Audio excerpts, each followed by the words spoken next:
కవిత party పెట్టడానికే చూసుకున్నారు. ఈ జనాన్నంతా పోగేసి పార్టీ పెట్టే ప్రయత్నాలు కూడా జరుగుతున్నాయి. ఇవన్నీ కూడాను అబద్ధాలే అని చెప్పి చాలా మంది చెప్తున్నారు. అయితే సార్ ఇక్కడ మనం చూడాల్సింది ఒక నెల రోజుల నుంచి ఈ దుమారం లేస్తూ ఉంది. పార్టీ పెడతారు, బీఆర్ఎస్ నుంచి బయటకు వస్తారు. ఇది ముమ్మాటికి అబద్ధం. ఆమె తండ్రికి దగ్గర తనయ, ఆ తండ్రి ఉన్నంతకాలం ఆమె బీఆర్ఎస్ పార్టీలోనే ఉంటుంది, ఆమె బీఆర్ఎస్ పార్టీలో ఉంటుంది అని మేము భావిస్తా ఉన్నాం. ఆ ఉద్దేశంతోనే ఇవాళ మేము మద్దతు తెలుపడానికి వచ్చాం భద్రాద్రి కొత్తగూడెం జిల్లా నుంచి. రేపు రాబోయే రోజుల్లో బీఆర్ఎస్ పార్టీ ఈ రాష్ట్రాన్ని పరిపాలించే దిశగా ప్రయాణం చేస్తా ఉంది. ఘోష్ కమిటీనే కేసీఆర్ తప్పు ఉంది, కేసీఆర్ ప్రమేయం ఉంది, ఆయన ప్రమేయంతోనే తప్పు జరిగింది అని ఘోష్ కమిషన్ కూడా చెప్తోంది. సో ఎందుకు మరి వ్యతిరేకంగా ఇందులో ఏముంది? వాళ్ళు న్యాయ విచారణ మేము జరిపిస్తామని చెప్తున్నారు కదా. ఒకటి మనం ఆలోచించాలి, నిర్మాణం చేసిన సంస్థ మెగా కృష్ణారెడ్డి కావచ్చు, ఇంకొకరు కావచ్చు, ఆనాటి ఇంజనీర్ వ్యవస్థ, ఈ ఇద్దరు ఈ రెండు బాధ్యత తీసుకోవాల్సిన అవసరం ఉంది. పరిపాలించే ముఖ్యమంత్రి కింది స్థాయిలో పోయి నిర్మాణం చేపట్టాడు.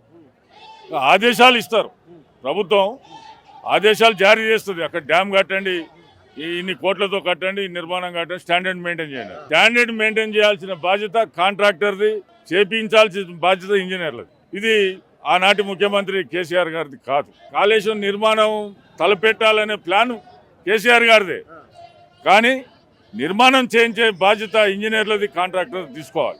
అయింది 80,000 కోట్లు అయితే 1,20,000 అని ఒకరు, ఒక మంత్రి 1,50,000 అని, ఇట్లా రకరకాలుగా చెప్తా ఉన్నారు. కేసీఆర్ తప్పు లేదంటారా? తప్పు లేదు. తప్పు లేనప్పుడు అటెండ్ అవ్వడానికి ప్రాబ్లం ఉంది అసలు. ఎందుకు అటెండ్ కావట్లేదు? రేపు అయితా ఉన్నాడు చూడండి, 6వ తారీఖున 7వ తారీఖున. మరి ధర్నా కార్యక్రమం కూడా అవసరం లేదు కదా అసలు.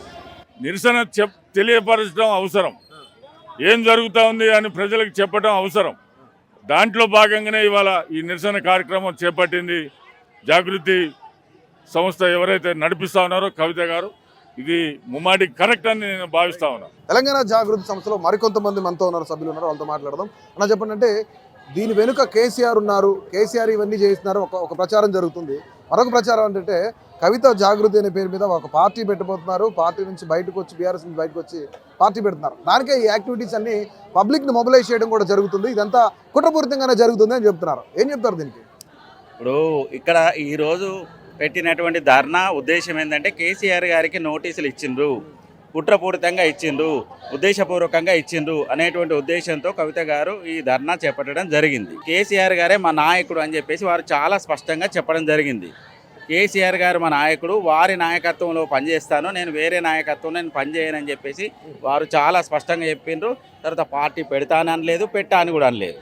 సో ఇప్పుడు మాత్రం జరుగుతున్నటువంటి ధర్నా స్పష్టంగా ప్రభుత్వము కుట్రపూరితంగా ఇచ్చినటువంటి నోటీసులకు నిరసనగా జరుగుతున్నటువంటి ధర్నా.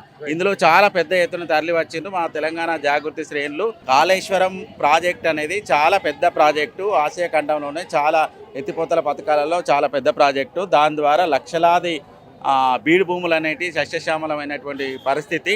ఇవాళ ప్రపంచవ్యాప్తంగా కూడా కాళేశ్వరం మీద ఒక దృష్టి ఉండింది. ఇవాళ దాని కాళేశ్వరం సరిగా నడిపించకుండా, రిపేర్ చేయించకుండా కేసీఆర్ గారిని బదనాం చేయడానికి ఈ ప్రభుత్వం ప్రయత్నం చేసేసి ప్రజలకు నష్టం చేస్తూ ఉన్నారు. అది రిపేర్ చేయకుండా దాన్ని కాలయాపన చేస్తూ ఈ ప్రాజెక్టు ఇట్లా జరిగిపోయింది, అయిపోయింది అని చెప్పేసి ప్రాజెక్టు కట్టడం ద్వారా లక్షల కోట్ల రూపాయలు దుర్వినియోగం అయినాయి, దీని ద్వారా ఏం లాభం లేదు అని చెప్పేసి ప్రజలకు చెప్పడానికి ప్రభుత్వం ప్రయత్నిస్తుంది. ఆ క్రమంలో ప్రజలకు నష్టం చేస్తూ ఉంది.